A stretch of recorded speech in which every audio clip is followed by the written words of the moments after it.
अस्सलाम वालेकुम फ्रेंड्स, क्या हाल चाल है। उम्मीद करता हूँ सब खैरियत से होंगे। आज हमारे पास मोबाइल आया है सैमसंग गलेक्सी S10 5G, जो कि चार्जिंग नहीं कर रहा।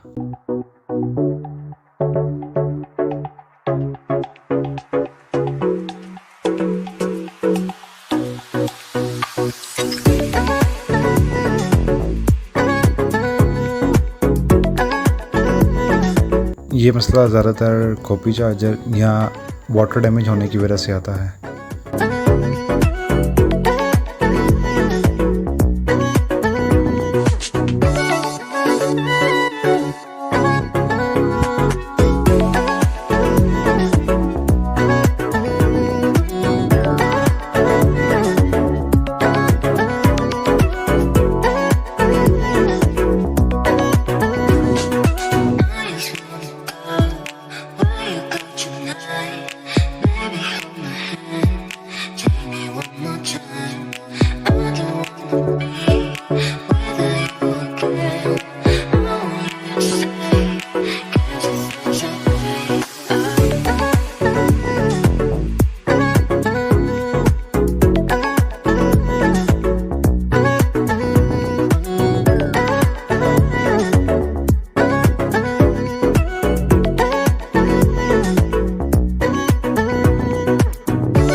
उम्मीद करता हूँ मेरी आपको ये वीडियो बेहद पसंद आई होगी। मज़ीद इस किस्म की वीडियो के लिए चैनल को लाइक कर दें, सब्सक्राइब कर दें और बेल आइकन को ऑन कर दें।